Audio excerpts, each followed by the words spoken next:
Shalom Bracha. Today is officially our 5th class, and second topic. 5th class, second topic.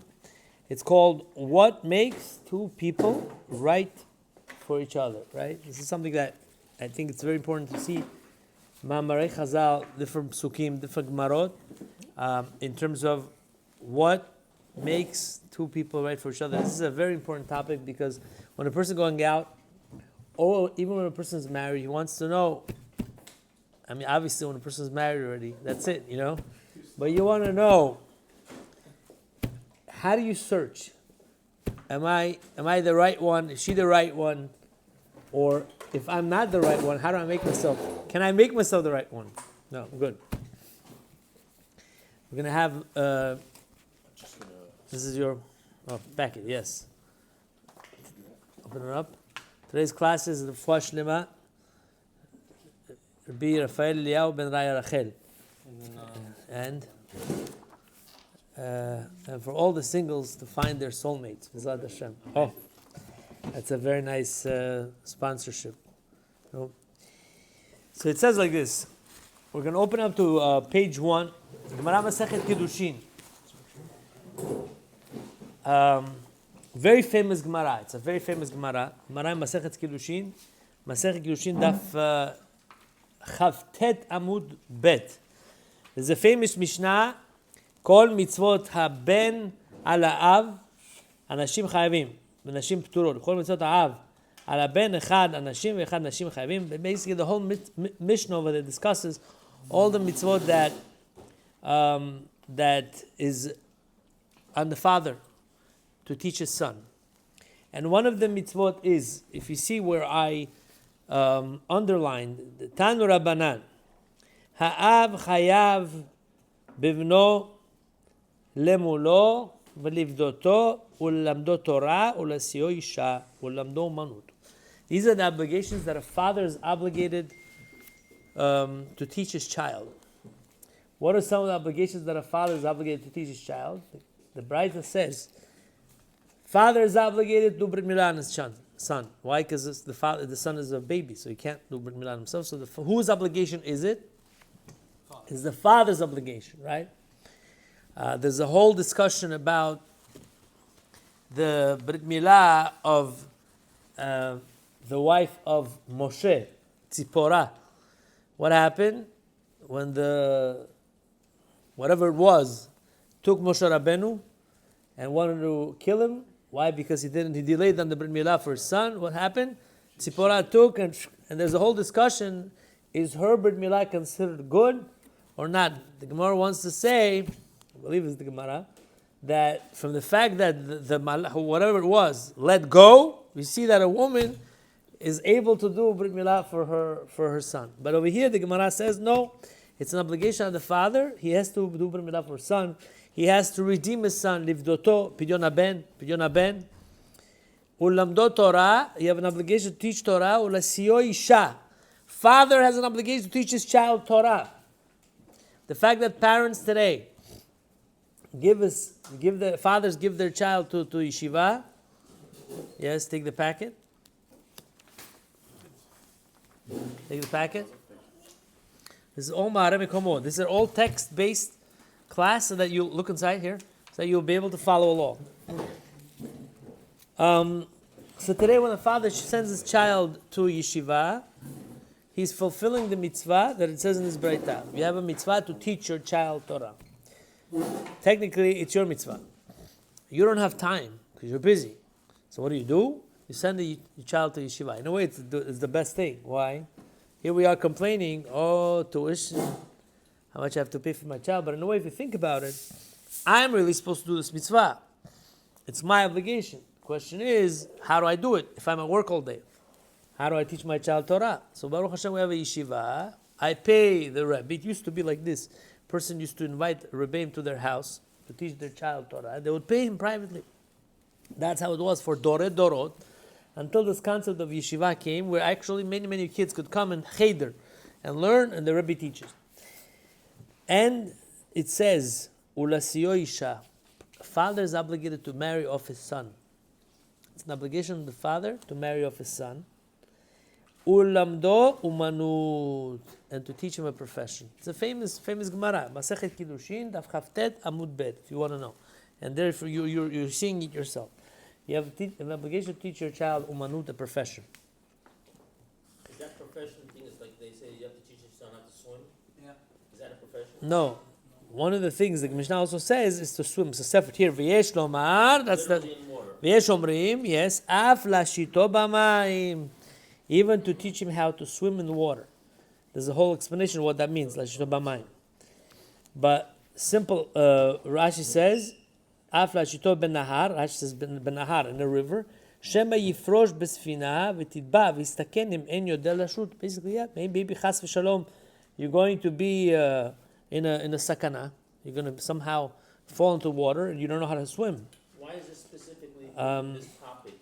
You could teach a person how to eat, swallow, or do why swimming? Out of all the sakanas in the world. That's a good question. Why is it so important that it has to make it in the Torah? In those days there was no transportation, that's why. Huh? It's one of the most life-threatening things you can do. So, Today, bungee jumping, I think, is more threatening than swimming. so therefore what? So you're saying your father should teach his child today bungee jumping? No, I'm saying, why is the Torah teaching I guess, swimming? I guess. What do you mean? God forbid you get thrown into water? Maybe I don't like No, but pools, don't like the I water. think it has to do with traveling, like what he says. People used to travel. Country. People used to travel, and chas v'shalom, he's traveling on a ship somewhere, and unfortunately, he might fall. He has to know how to swim, right? Look what Rabbi Yehuda says. Rabbi Yehuda Omer, Kol she'enu melamed beno umanut. If you don't teach, Rabbi Yehuda says, if you don't teach your son umanut, profession, melamdo listut, you're teaching him how to steal. If you don't teach your child profession, you're actually teaching him how to rob. How important it is to teach your child profession. Obviously, again, we are looking at dry text, right? We're not delving into Rishonim, Achronim to know bottom line. But the point is, dry text, you have an obligation to teach your child umanut, and if you don't teach your umanut, if you're going to teach him how to, it's like chas v'shalom, you're teaching him how to steal, how to rob. You don't have a profession. Profession is a big thing. As a matter of fact, in our circles, our grandfathers always were very big on teaching their child umanut. And many of our grandfathers made sure that the child would learn their trade. Whatever the father is doing, you could be sure. And it's interesting how every child, if you ask today, every kid, ask a child today, 7, 8 years old, so what do you want to be? He's most probably, 98% of the time, is going to say he wants to do what his father's doing. Somebody asked my son, what do you want to do? He said, I don't know, I want to be a menahel, I want to be a principal, he says. Like, what? Huh? He's in 4th grade, they're going to 5th, right? I'm just saying it, right? Okay, but I asked another guy, another kid, I asked him, I was driving a kid home, what do you want to do? He said to me something his father does. I don't remember what, but he says, oh, I want to go into this and this and this. I don't remember what, but it's like, and I was thinking about this thing, it's interesting how a child, for him, his role model is his father, right? But you see from here that there's an obligation. What do we see from here? There's an obligation on the father to marry off his son. It's an obligation on the father to marry off his son. Now, let's go to page number, what is this over here? Page number 2, yeah. If you look at page number 2, Rambam Hilchot Ishut. This is the Rambam. Now, you know that when we look at the Gemara, the next thing we do is we look at the Rambam, and then we look at Shulchan Aruch, right? We see to know what's the halacha. Most of the time, the Rambam holds like a certain Gemara, that means that's the halacha. The Rambam says, Hilchot Ishut, Perek Tetvav, halacha Yuted. Rambam says like this, V'chen tzivu chachamim, she'yi adam mechabed et ishto, yoter migufo. Now the Rambam writes like this. A man should love his wife. This is a famous Rambam. A man has to respect his wife more than... No, mechabed ishto yoter migufo. Ve'ohava kegufo. A husband has to respect his wife more than himself. and you have to love her like yourself. ואם יש לו ממון מרבה בטובתה כפי ממון. And if he has money, you use your money, it's the Rambam. You use your money for her good, as much as you have. ולא יטיל עליה אימה יתרה. Don't put a lot of fear in the house. ויהיה דיבורו עמה בנחת. Speak with her בנחת. Calmness. לא יעצב ולא רגזן. Don't be depressed and don't be too mean, too angry. Interesting. You see this? This is not. If you read this Rambam, you'll think modern day. It's some modern day, speaker speaking. It's the Rambam. Rambam says. Obviously, Rambam gets it from the Gemara, right? Chachamim had obligated a man to respect his wife more than his body. You know the famous thing that if you have one pillow, you give it to your wife, right? But you have to love her like yourself. Basically, no. Honor her more than yourself. Honor her more than yourself. But love her like yourself. Rambam says if you have a lot of money, try to spend. You hear? You have a wife, try to spend.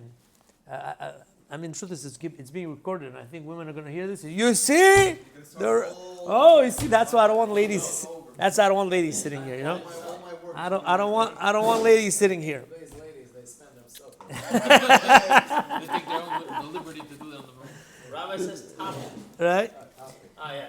Marbe. Wow. Now, also the Rambam says, don't put too much fear in the house. You know, sometimes there are husbands that are so tough that they put a lot of fear. Like, unfortunately, our people that came from Uzbekistan, they learned a lot of ways how to treat their wives, unfortunately, based on where they were. And who was the leader, the example over there? Examples of were Uzbeks. And over there was what? It was the husband is the tough one, and the woman is a slave, right? And unfortunately, a lot of our men learned like that, how to be. Today, when our men come and they hear the opposite, they think, what happened to the rabbis? The rabbis are taking the side of the women. It's not. All they're doing is they're reading something that had 1,000 years ago. Rambam was 1,000 years ago. Because it was a double-edged sword. Then was different than today. Then was there was a limit. Today, the women and men have the same rights. I hear. So now so you're saying more right. If you give them, they become the man, and the man becomes a woman. I hear. The last 20 years, Rabbi, women have more and more rights. So I hear you. It's honest. If it's something about this discussion, they're already here. The point is, the Rambam is the Rambam. The Rambam didn't change, right? This is the discussion for us. Is what Dora? It's because he's. V'lo yatir How did they preach to they read the Rambam? First of all, who said they read the Rambam? Who said they read the Rambam? No, there was some rabbis there. Yeah, That were educated. yeah, maybe in 1910, 1915, 1920, maybe the last time we had the great Rabbanim over there. Then they went to Eretz Israel. They did Aliyah to Eretz Israel. So I don't know. I'm not trying to bash anybody. All I'm trying to say is that it's not me saying. Is the Rambam says don't put a lot of fear in the house. When there's a lot of fear in the house, a husband is walking in the house and a woman is afraid. It's not good. Why? Because eventually, because of fear, she might do bad things. Is it fear? Right? Like we say? Like, No, but it says ema yitera, extra fear. but there's two types of fear. There has to be. Or respect fear. Two different. It doesn't Yeah, matter. there's two different fears. It doesn't matter. Extra. When we It say doesn't we fear matter. Hashem, that's not a fear of There's- You love scared. Hashem, you You fear fear Hashem. him like it's like a respect kind of fear. So you're asking a good question. You're saying there's awe, and then there's fear of like, oh my goodness, he's gonna. So it looks from here that it's not the awe, it's fear. Scary fear. Yeah, but it says emai tera. Now let's be medayek in the Rambam. Emai tera, extra fear. That means there has to be some sort of fear in the house. Again, I'm just being medayek. Too much. That's right. Too much fear. Which means that's right. There has to be some sort of fear. When a woman has no fear, it's not good. But too much fear. Sometimes husbands demand. No. Rambam says you have to speak with her nachat, calmness. This is good for you getting married soon, no? You have to speak with her with calmness, benachat. You have to know who you're talking with. V'lo yeh atzev v'lo ragzan. Don't be depressed and don't be too angry. Sometimes their husbands, they very quickly get angry, right? Obviously, again, we're human, right? We're human. This is more for us a compass of how to behave, because we're human. It's possible you come home, you're tired, it's possible that you'll snap, right? It's possible. But at least we have a compass to know how to behave. Rambam says when you're speaking to your wife, you speak to her benachat, calm. And Rambam says, don't be atzev, depressed. A woman doesn't want to see a depressed husband. Now, I'm talking to myself as well. Sometimes you come home, I'm so tired. I'm just tired from all the what's name. And you come home and the face is like that. Again, I'm mamash talking to myself. I don't want to sound like I'm the biggest jolly. But before walking into the house, you put a smile on, right? Don't get too angry. Don't get too mean. Next. The next halacha is also very important.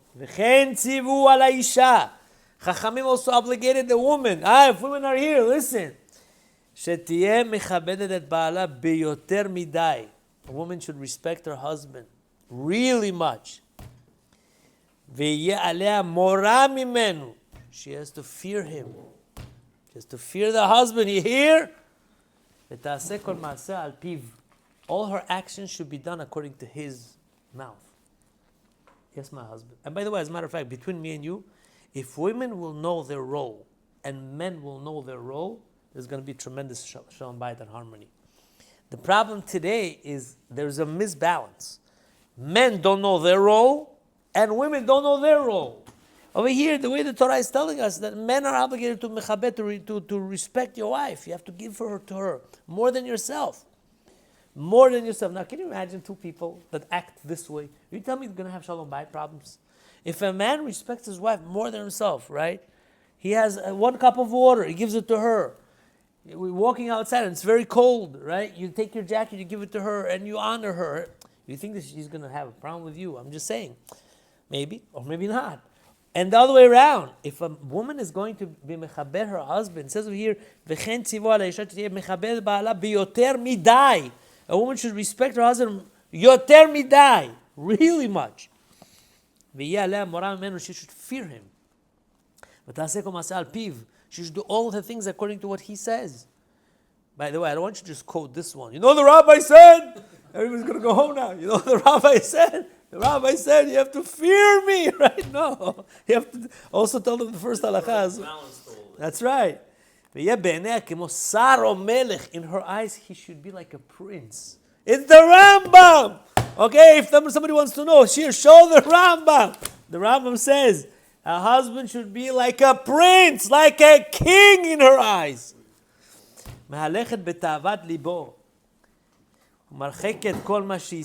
She should be able to walk with tavat libo. She should walk with the desire of his heart. She should walk with the desire of his heart. She should farthen away what he doesn't like. What the husband doesn't like, take it away. Take it away. Should be. This is the way of Benot Yisrael. Uvnei Yisrael HaKadoshim v'Teorim b'zivugam. These are the ways of Bnei Yisrael and Benot Yisrael HaKadoshim v'Teorim, the holy ones, the holy and pure ones. With the zivug, with these paths, their settlement will be pleasant. Basically, what are we really learning here? Here's a man going out with a girl, okay? Or a man that's married already. See, I want to speak in a topic in a way where it's for both. People that are going out, people that are married. So here's a man that's going out. What exactly is he supposed to look in a girl? I'm going out. What am I supposed to see in a girl? The answer is, you see from here, you have to see the midot of the girl. How much she has a level of subordinatism, right? How much subordinate is she to her husband? Is she the type of a girl that's unfortunately a big mouth and know-it-all type of a personality? Or she knows her place? Is she the type of... These are mamash keys for us to know how to go out. What do I look for? These are the fundamentals. Like, what do I look for? The answer is, The Rambam says this is the way of Benot Israel. The Jewish girls are behaving like this. This is the Jewish way. Jewish way to behave is what? I have to respect my husband. I have to fear my husband. I have to, whatever my husband says, I have to do. My husband has to be a prince, a king, right? And she has to father know everything that he hates. This is the way of Benot Israel and Bnei Israel. HaKadoshim ve'atorim, Rambam says the holy ones and the pure ones. That means today, anything you see today comes out to be is not the Jewish way. If you don't, because what does the Rambam in the end says? This is the way of Benot, this is the way. Rambam doesn't end just by saying what a woman is supposed to do, what a man is supposed to do. It says, and this is the way of Benot Israel. This is the way. This is how we all have to conduct. Women have to conduct, the girls have to conduct like that, and the boys have to conduct like that. HaKadoshim ve'atorim, Rambam says. The pure, the holy ones and the pure ones. That means whoever doesn't do that, number one, it's not Kadosh, it's not Tor, and you have to see, we're going to see in the Gemara, lineage, something's wrong, right? That's what you have to look at. When you're going out on a date, what do you look at? You look at this. You look at how will she be as a wife? Will she respect my word or not? I'll tell you honestly, I see sometimes relationships in husbands and wives. I see that most of the time, the woman is the dominant one, and the man is. Yesterday somebody told me, he was so upset. He said to me, today men, he was telling me, he said, today men are like nothing, like mamash nothing. He says, I see a man, 62-year-old man says, I see a woman, sticks her head out of the car or a window and starts yelling, hey, get you came out, you idiot. She started yelling at him, embarrassing him in front of him. He's like, I don't understand what happened to our women today. This guy, as soon as he heard her voice, he didn't know where to run. Today the men are, and she was embarrassing him. Unfortunately today, we, again, I'm saying to myself, you want to pick yourself a wife, a woman that will respect you, they'll honor you, they'll honor your word, right? And not just say it. In behavior, you have to see. In behavior. When you're dating, you're not going to see that. Of course you do. Look at the father. Look how she treats her father. That's Right. the best way to know. Even when you are dating, you could tell if the person is a big mouth, if a person is very opinionated. The opinionated is very hard. Opinionated, too opinionated, no good. You have to have an opinion. You can't be too quiet as well, but too opinionated, too much. Or you could be opinionated, but when it comes to your word, will she respect your word? Or she's gonna, or you're married also in marriage. Let's say husband and wife are already married. How should she be? If she didn't know about it, he didn't know about it. This is how it has to be. This is the Rambam. I think honestly, I would frame this Rambam. So now I'll take a picture of this and frame it, so that if anybody wants it, you point like this to every woman or man. So now Yes. the question is, I spoke to Rabbi about this one time. If a person is coming out of, a girl specifically is coming out of yeshiva or seminary where they're kind of pushing this agenda of like what a perfect husband is supposed to be, and now she's coming opinionated with that, she's locked on it. So you're dating this person, and they're shoving this opinion of what they want. They're starting to make demands. They have a list of stuff that they want. You have to change the diapers, you have to be home 6 o'clock. They're saying lunch don't. times of the year. You have to learn X and X amount Wake of up time. early. You have to be doing this. This is how it's coming out now. It's like a laundry list. that's a good question. So he's asking a question. What do we do? I'm happy that he's asking this question. What do we do today when a girl comes out of seminary? They give her a list of what's it. So the truth is, this is a very It's a nuance. There's a lot to it. very interesting question, because you hear what he's asking? Yeah. Right. Been there, done that, right? Girls are, But that's the thing. Why? So- You're whole dating your life. so Avoid seminary. That's the goal. No, listen. Seminary is a great thing, but then it's like now you have a cool down period. You have to like wait until they figure life out a little bit before you start dating them. I had one girl tell me if my seminary told me if a guy didn't go to 2 years in yeshiva in Israel, he's not a good guy. really, Oh, I didn't go 2 years. I'm a pretty good guy. wow. So honestly, a lot of these things are very hard to answer. I'll tell you why. Because, for example, what you said, I can understand what they're saying. Kilu, sorry. I could believe what you're saying, but on the other hand, it also depends on who is speaking. Who is the girl? Which means sometimes it's perhaps what she wants to hear. That she, like maybe she misunderstood, and therefore when she comes, the perception is very important, right? Maybe she heard this from the yeshiva, and then she actually. I don't believe that there's anybody that's going to come and say, if your guy did not learn for 2 years, not a good guy. I don't believe anybody that has this right sechel will get up and say, any guy that didn't learn, he might say, you should preferably look for a person that learned in yeshiva for quite some time, so that he has midora. He might say that. But I don't believe a person will just say, again, a smart person that's a little educated and smart and bright and mature mind will never say, if a guy didn't learn 2 years, I don't think I that's... think that most of these girls that come home from the seminary and they say this laundry list, when they come to reality and really get married, they can understand half of that list is nothing. But besides that, if they do say that list even and they're brainwashed a certain way, I think a guy has to look at this girl, what her potential is, what her real quality is. But he's not asking about the guy. He's talking about the girl. The girl does not give a chance to a guy because she has this whole list. That's what he's saying. Fades out when you get I hear, but that means he's saying, well, you have to wait for 6 months until it fades out for him to go out with her. That's what he's saying. Comes out she's right now on the high. Some girls fade out before they get married. Okay? They go out, they find nobody, and then they fade out. Correct, but he's saying that going out period, that 6 months until she actually gets married, it's annoying, he's saying. It takes 6 months to come down. Right? She came from seminary, and she's right now in La La Land, whatever, however you... And then in 6 months it takes her to come down, and in 6 months she finally comes down. Then he says, now it's time to go out, right? That means you have to wait for 6 months. So the truth is... So you're asking a great question, but I want to explain. I want to say like this. By the way, this is a hot topic. Okay, you missed. But I want to say like this. I want to say that obviously, just like when you have a child, right? Your obligation as a father or mother is to teach your child from right and wrong. Why? You care about the child so much that you don't want your child to chas v'shalom to get hurt in any way. So what you're going to do, you're going to tell your child, you're not thinking about the other person.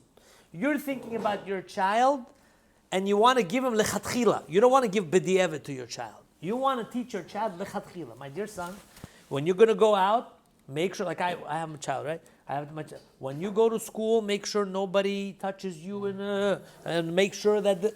Why? I want lechatchila for my child. So obviously these Rebbitzins, and I could understand where they're coming from. Here you have a pure girl that has been in the seminary has been in seminary for 1 year, right? And they see the neshama, the pure neshama of a person. As a matter of fact, and I want to tell you something between me and you. I want to tell you, as an educator, I'm telling you, when you learn with a person, you're really able to connect with the inside of the person. And when you're able to connect with the inside of a person, you fall in love with the inside of the person. I just want you to know, a Jew, when you learn with someone and you get to understand the intellect of a person, there's nothing closer and nothing more delicious than to connect neshamot. I'm telling you, when I see students, pure students, or even unfortunately, let's say troublemakers, right? But when you actually learn with them, you see the neshama of that person. That's a lot of us. When we have we as teachers, we go fight to other schools to accept the students, for example, right? Not that the child is not a good child, is that, or he's a great child, is that when you're learning with a child, you see the realness of that person, right? Who the person is.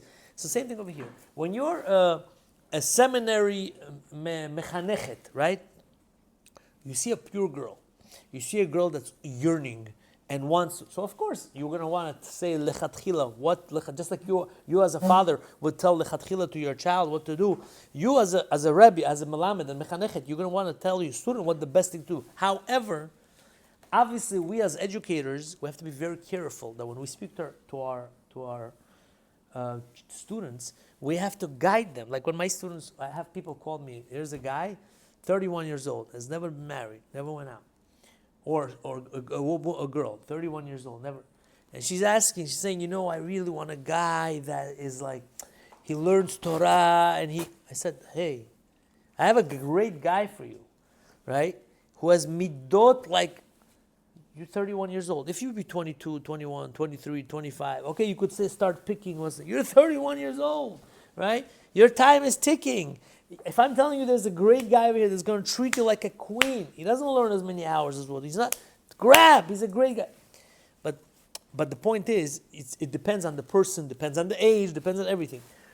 When you're teaching your child what to do, and what to get, you try to tell them, lechatchila is A, B, C, D.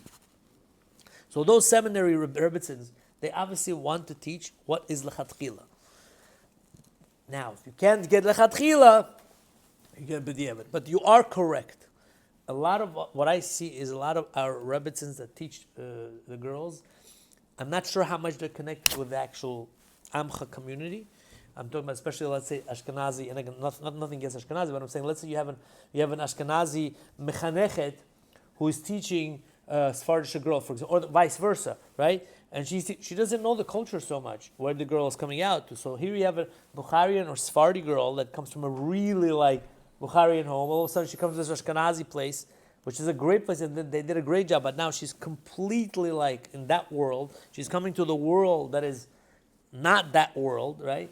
So for her, she doesn't know what to do. And again, with time, I think you... So the answer to your question is it good? Yes. Because as a parent, I want to teach the right thing to my child. But is it something that I have to be careful as a mechanechet or a rebbe or whatever? I have to be 100%. But so far, what do we learn from the Rambam? The Rambam says a person has an obligation to respect your wife more than yourself, and you have to love her like yourself, the Rambam says. Right, we learned that. And then, what else do we learn in the Rambam? For those that came a little bit late, what else do we learn in the Rambam? The Rambam says that you have money, throw on your wife. Marbeh betovata. As much money you have, give her. Don't put too much fear in the house. You're listening to Tana, not too much fear. And speak to her benachat. When you speak to a wife, speak to her nicely. Don't get angry. Don't be depressed. And then the Rambam says, what about a woman? A woman has to make sure that she should honor her husband. More, yoter midai, really much. More than normal. And she should fear him, you see? Awe, she have awe. All her actions should be according to his mouth. If he doesn't want, don't do it. In her eyes, he should be like a king. It doesn't say by a woman, by the way. Just want to point out. It doesn't say that a husband should look at a woman as a queen. In the Rambam, it says that a woman should look at a husband as a sar, as a prince, as a king, and she should walk with what makes him happy, and she should farther away what makes him angry. And this is the derech of the girls of Israel, and this is the derech of Bnei Israel, Hakdoshim ve'atorim. I just love the language, the holy ones, the pure ones. I love the language. Why I love the language? Because unfortunately we got so brainwashed with how the goyim go out. Our derech of going out today became so much from the goyim that I don't know if we could fit this Rambam's language. Rambam says, this is the way of our girls, holy, pure girls, Yisrael, Jewish girls, and this is the way of our holy, pure Jewish boys. I love the language, right? Huh? The Rambam proposed in one knee. Don't ask me such a what's his name, right? Now, so far, that's what we see. You go out, make sure. When you're going out, what do you look for? Look for that a woman knows how to respect her husband. And yet, she has to look for a man that is able to respect her. He has to look for a girl that will not argue. Like there's some women that like to argue so much, or too much talking. When a girl talks too much, it's not normal for a girl to talk too much. It's not a girl. I mean, the truth is, women take a lot in terms of their talking competitions, right? They speak much more than. But still, when a person is going out and he sees a woman talking too much, not the greatest siman, right? Next, now we're going to look at famous psukim from Eliezer Eved Abraham. Look at page 3. Look, take a packet. I worked a lot on this. Okay, it took me hours to put this together. Okay, page 3. Vayomar. We're going to look at 3. This is an episode. The Torah speaks about an episode where Eliezer went to look for a wife. For who? For Yitzchak. It says, Vayomar, Hashem Elokei Adoni Abraham. Hashem, my master. Hashem, Elokei Adoni Abraham. Hashem, the God of my master Abraham. Hakrena lefanai hayom, va'aseh chesed im Adoni Abraham. Do me a favor. Make for me today, he says, let it happen before me today, and make chesed with Abraham. What does he say? I'm going out. Behold, I'm going out to stand on the spring of water, and the girls of the city are going out to draw water. And look what he's saying. And it will be a girl that I will say, please do me a favor and, let me drink. Do me a favor, give me the water, the jug that you have, and she's going to tell me, sure, drink, and I'm also going to give your gemalim to drink. She's the woman that you have proven that she should be the wife. So first of all, you see from here, point number one. Eliezer davened to Hashem. Lesson to us, you go out on a date, you daven to Hashem. Kadosh Baruch Hu, I'm about to go out on a date. Hashem, please. This is like, what do I do? What do I do today? Go out on a date. Hashem, please give me a chance to be able to find the right one. That's number one. Prayer, very important. Behold, I'm about to go out on a date. Show me some sort of a siman that she's the one. Please show me some sort of a siman that I should continue going out with this one. Prayer. And then what does he do? He's looking for what? What is he looking for? He's looking for chesed. A girl that I'm going to ask to drink, and she's going to say, not only I'll give you, but I'm also going to give you. See, a lot of times we'll read through this episode, and we don't pay attention. The Torah is telling us how to look for a girl. What are you looking at a girl? The answer is chesed. You see a girl that likes to look chesed. Number one. Number two, Raya Rachel Pasuk says, oh, finally when she saw who she is, she ran to her. Can I have a little water? So, sure, drink with her, right? Basically, she did what she did. He finished drinking, and she said, what? I will also give to your gemalim. This you see also, this you see the level of Eliezer, right? What level of connection he had to God, like Siyata Deshmaya, right? Like this is like unbelievable. He asks Hashem. Huh? I think it's a Gemara in Tainus. This is one of the things that this is for that Hashem answered correctly. This is the Gemara. Oh, it's going to be very good. Very good. We're learning this. Huh? Okay, good. Good. See? He made the cut. That's it. You made it, right? He made the cut, Rabbi. Oh, Hashem. But basically, what did she say? Sure, drink, and I'll give your. But again, you see what he asked, exactly you got, right? This is what you got, exactly you got that. What? Basically, she did what she did. She went, she ran, she took the water, picked it up, whatever she did. Then the pasuk says, "Vayish mishta'ela." The man is astonished, shocked, macharish, quiet, ladat. As he's trying to understand, did Hashem really? As soon as they finished drinking, he took whatever he took, the jewelry, whatever, and he gave it to her. And then he says, "Vatomer bat mi'at hagin nali." So number one, you see, you have to do research. Number one, we said you have to daven.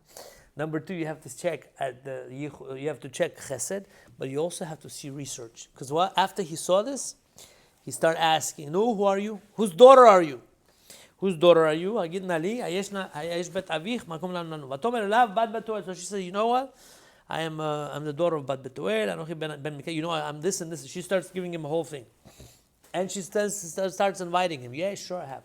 So you see again, you need to look for chesed.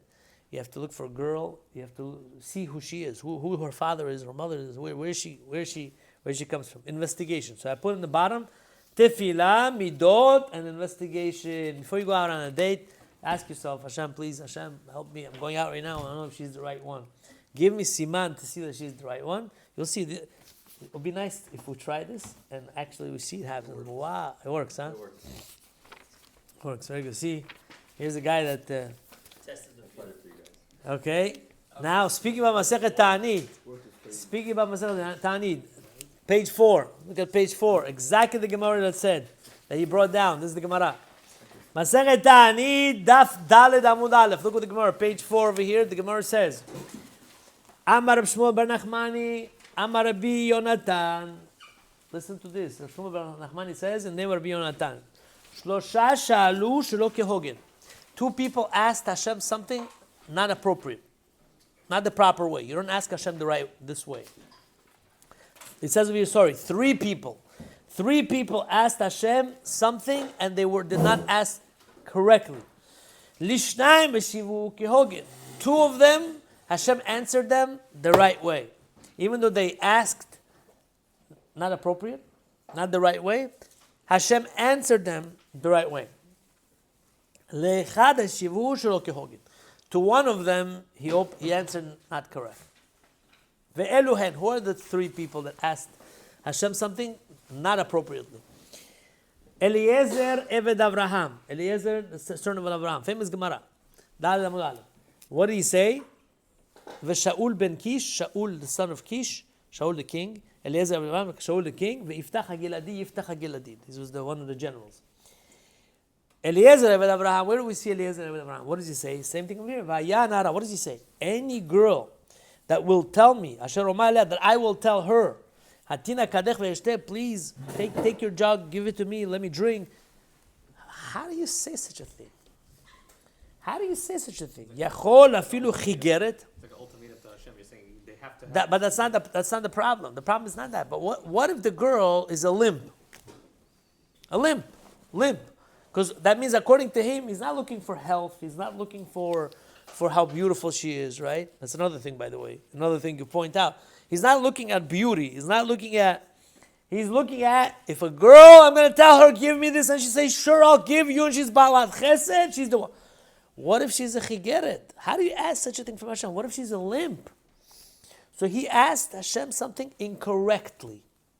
That means when you ask Hashem... Be a no, and he made it visually a no. Imagine he would say to Hashem, give me a girl that does this chesed, and imagine Hashem, sure, I'll give you. All of a sudden, here's a limp coming out, all of a sudden, can I get some water? Sure. What would happen? Would he take the girl? He would have to. Because that's what he wants. He wants balat chesed. But Hashem did chesed. Look what chesed did. Hashem gave him a girl, beautiful girl, with chesed. But you see that the asking is also very important. How do you daven to Hashem? That's another thing. When you're asking Hashem, you should be very careful what you ask. You should be very careful how you ask. When you're davening to Hashem, you should be very careful to be precise. Because it could be that you'll ask something, Hashem will give you like, oh no. Sometimes, once I heard a guy say, I want to have a beautiful girl. Like I want blonde hair and blue, right? Be very careful. Because usually the more beautiful, right? The bigger. I think you're going to have to take this. I bought this fish in the fish tank. Yeah. I bought this fish, like 10 of them. And then I found one beautiful fish. It was the most beautiful fish in that fish tank. I want it. He came in my tank and ate all my fish up. He killed the whole family. And he was the only one left, the beauty. The beauty. Yeah, he killed all my good fish. The point is you have to be very careful. Huh? Beautiful killer. He was beautiful. What? Beautiful skin. Comes Mr. Netanyahu and he asks an amazing question. That's the reason you pray in general. Hashem knows your intentions, everything you do, what you pray for. Oh. You're asking for those may not be asking correctly. Isn't that also the beauty of the relationship? That even if you may not know how to ask, you know what you really want and what you're really praying for. Chazak ubaruch. Beautiful question. You know what he's asking? Benny, he's asking a good question. Doesn't Hashem know your intention? Why do you have to be so precise in what you want? Doesn't Hashem know your intention? So first of all, you see from the fact that he answered him, Hashem knows his intention. For Avraham, if it's for Avraham, I'm going to give him a wife that he deserves. Right? I'm going to give for Eliezer, I'm going to give him a wife. Huh? If you're talking about intentions, Hashem knows every intention. Don't even let the Good. So that's exactly what he's asking. So he's really asking this. So why is it important for me to really daven and express what I want if Hashem knows the intention? What do you say? I don't want to answer. What do you think? I'm sure also that's a part of Ishtadlut. Part of my ishtadlut is what? You're a good person. You want to be rich and you want to make money. Your intentions is to be rich. But are you just going to sit there I want to be rich and never daven for it. What's going to happen? That's a good answer. Part of your ishtadlut is to be able to ask for the proper, appropriate. Part of your relationship with Hashem, but my question is to be so exact. So he's saying that's part of your hishtadlut. Your hishtadlut is to be exact and precise as much as you can. By the way, even if you are exact, you're still not exact. You know why? Because I'm sure every time you're speaking to Hashem, there's certain details you're missing out. Yeah. It's impossible to be able to speak to Hashem. Now, Rabbi, you could the, say- by the way, the more detailed you are shows how much appreciation you have and how deep is your mind, obviously, and how close you are to Hashem. That also said. But the point is, no matter how much you say to Hashem, it's still not enough because there's certain things you're going to be missing. You're not going to sit with the whole list. Hashem, I want to make sure that she has this, a whole list, all right? I can do that. But as much as you can do, it's considered hishtadlut. But there's obviously a better answer, which I, if I'm going to get into it, it's just going to take us to, but also has to do with how much how much ratzon you have, right? The more specific I am, the more ratzon I have, right? How much my desire is of what exactly I want, right? But the point is over here, you see, he asked Hashem, any girl that does this chesed, that's the one. Well, what if she's a chigeret, the Gemara says? What if she's a limp? What kind of thing is that? You have to be very specific who you ask. Be very careful. If a person wants to get married, right? I had this discussion with somebody. And he's going to sit there and say, I'm not going to get married. Okay, I'll get married or I'll go out with somebody, blah, blah, blah. I told him, hey, you got to run and get married, which means you got to go out there. You have to expose yourself. You have to talk to people. But if he just sits there, davening to Hashem, I want to get married, but he's not doing his shtat. 100%. Somebody asked a question, as a matter of fact. I think somebody asked a brisker Rav, like, how much ishtadlut do I have to do when it comes to shidduchim? You know what he answered? Until you get married. That's a good one. Until you get married. How much do I have to try? Until you get married. No, the truth is because people think, okay, at Khan, I do ishtadlut and that's it. Hashem, now bring me. No. Ishtadlut you have to until you get married. Right? As a matter of fact, I saw once brought down from the Rosh Yeshiva of Chafetz Chaim. He has a sefer called Chilushei Alev. Somebody somebody said it over using that book, and obviously it's full of sources. And it brings down over there like this. It says, HaKadosh Baruch Hu intervenes only when He sees that you do your utmost. That's when Hashem intervenes. That means it's not enough for me to say, okay, let me do, again, I'm misquoting, right? But this is what I heard. It's not enough for you to say, okay, let me, until here I do, and then the rest is Hashem. No, you have to do your utmost, and only then Hashem comes in. Where do we see this?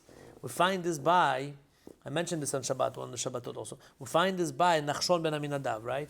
He had to jump into the water. Only then I got to where, and only then Hashem opened up. Why? Because you have to do to the point, Mesirut Nefesh, that you're ready to give up and get. Only then Hashem does miracle, right? Over here also. But the point is, he asked not appropriately, and still Hashem answered him appropriately. Eshivo kehogen means damla lo Rivka. Hashem answered appropriately. And who was the wife? Rivka. Who else asked inappropriately? Shaul ben Kish. Shaul, the king. He asked, Vaya ish asher yakenu yasrenu hamelech. Osher gadol. Shaul, I think this is talking about the war with the famous Goliath.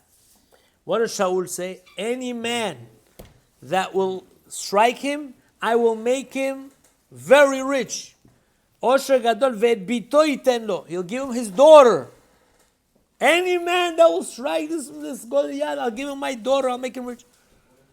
Oh, el bito yiten lo yachol afilu eved, afilu mamzer. The Gemara says, what if he's an eved? What if he's a mamzer? How do you say such a thing? What is it? You have to be, by the way, again, you see from here, brit kruta l'sfatayim. You know what that means? You say something out of your mouth, it comes out as a knife. You be very careful.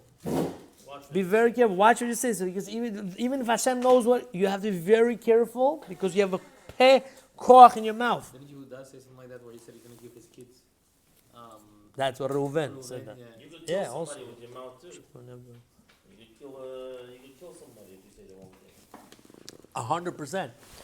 Now, I remember once, there was a friend of mine who used to be a sweet, very nice guy. Unfortunately, Allah Shalom, he passed away, but he was such a nice man in terms of the chesed.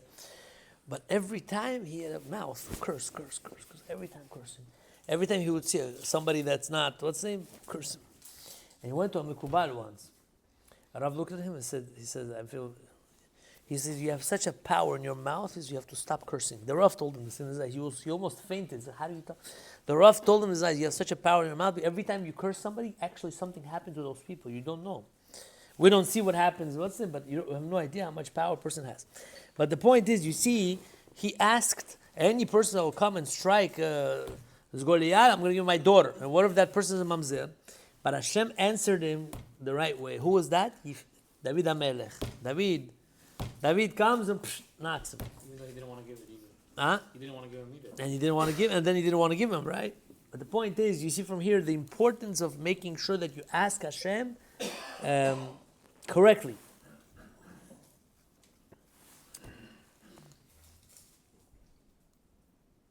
Right. And the third one is Yiftach Hagiladi. Yiftach wanted to come out and fight the war, and he says, if we win, anyone that comes out from this door, my house door, he meant to say any animal that will come out, I'm going to bring him as a korban. If we win the war, any animal comes out, I'm going to bring him as a korban. The Gemara says, Yachol afilu davar tameh. What if it's tameh? Pig. Pig comes out. You're going to bring korban? What are you saying? Heshivo shlo kehogen. Hashem answered him not correctly. Why? Nizdamna lo bito. His daughter came out. There's a whole thing. What happened? Did he bring her? Did she run away? But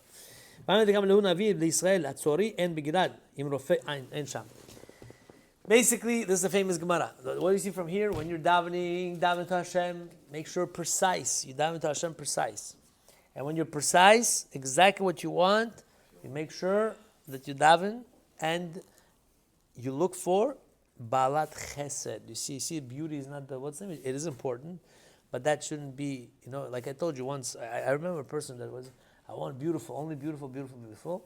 Unfortunately, gets married to the most beautiful woman, but unfortunately, usually the more beautiful the person is, the more, it's nisayon. By the way, it's very big nisayon to be a beautiful woman.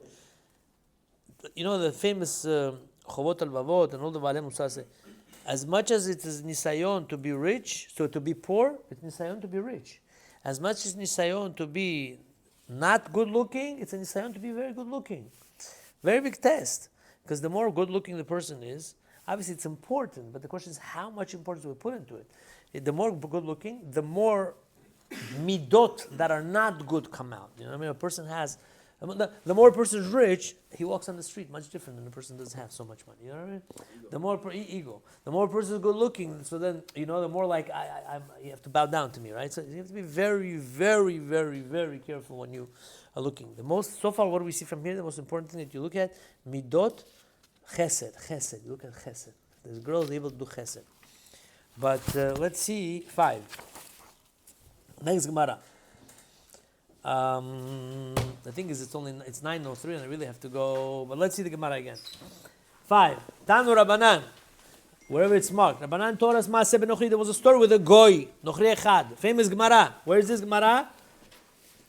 Shabbat 31a. What does the Gemara say? There was a story with a goy. Benochri echad Shabbat lifnei Shammai. He came in front of Shammai. Amar lo kama torot yesh lachem. He says, how many Torahs do you have? A goy comes to Shammai and says, how many Torahs do you have? Amar lo shtaim. It's 2 Torahs. Torah shebechtav and Torah sheba'al peh. We have 2. Torah shebechtav and Torah sheba'al peh. Amar le shebechtav ani ma'amincha. I believe you that you have Torah shebechtav. Sheba'al peh ani ma'amincha. But the fact that you have Torah sheba'al peh, I don't believe you. Girani al manat shenamdin Torah shebechtav. Make me ger. I want you to teach me Torah shebechtav. Ga'ar bo. He screamed at him. V'otzio ben zifa ba lifnei Hillel.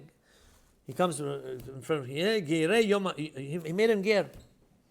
You want to be a ger? No problem. Yom HaKam Amar le Aleph Bet.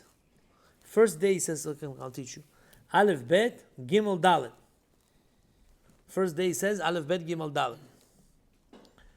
He says Lemachar Apichle Amar le V'ha'etmol Lo Amar li Hachi. The next day he came to him and he switched him. First day he says Aleph, Bet, Gimel, Dalet. The next day he says Dalet, Bet, Dalet, Gimel, Bet. But you didn't teach me this yesterday.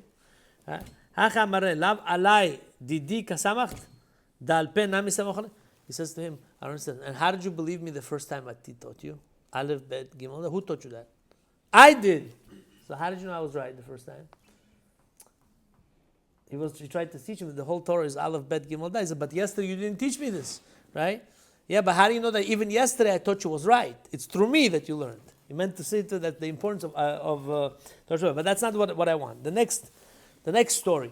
Another story where the Goy Shabbat Lifnei Shammai Amar Le Girani, he comes to Shammai and says, make me a goy, make me a Jew.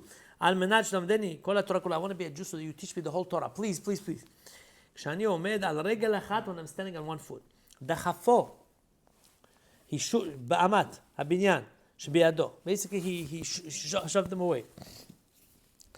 Ba Lifnei Hillel. He came in front of Hillel. He says, do me a favor, make me a ger. Amar Lord. This is the punchline. Famous Gemara. Da'alach sani lechavrach lo tabed. Zui kol haTorah kola v'idach pirushahu zil gmor. He says, you know what the Torah is? Whatever you don't like, don't do to your friend. That's the Torah. Right? What do we learn from this? Don't speak to your spouse in a way you wouldn't want to spoken to. Don't embarrass your spouse. Don't ignore your spouse's feelings. That's the biggest thing, by the way, of Ve'ahavta l'recha kamocha. The first place where we fulfill Ve'ahavta l'recha kamocha is where? At home. At home. And again, I'm talking to myself as well. I feel so guilty even speaking. Ki'ilu, I am like the master. I'm not. I'm human. But at home is the Ve'ahavta l'recha kamocha, right? The Gemara says over here, don't speak to your friend what you don't like to be done. Truth is, if we all follow this, no one will have shalom bayit problems. Be'emet, no one will have. The reason why we have shalom bayit problems, honestly, because we have very bad midot. That's number one. We have bad midot. We have laziness. We have gava. We have selfishness. We have bad. All of us have bad midot. Human being came with bad midot. And remember last week we learned from Rav Dessler, we came in this world with me, take. Our job by getting married is give. That's the job. Give. Don't look for taking. Just giving. You see, the same thing. Don't do to your wife or to your spouse or to anyone things that you don't like to be done to you. What are you doing? If I don't like to be disturbed, like sometimes my wife is sleeping, and by the way, this comes to my mind, sleeping. And sometimes I really want to get something from my room when she's sleeping, right? And sometimes, yeah, but it's very important, right? And you're like, my thing that's more important is more important than her sleep. But one day I catch myself sleeping, all of a sudden she's doing that. She's taking something from her shaitel, whatever light. She turns on the light in that little room and goes right in my eye, right? I'm just giving an example. So what do you see? Turn her off, right? And like, what goes around comes around, right?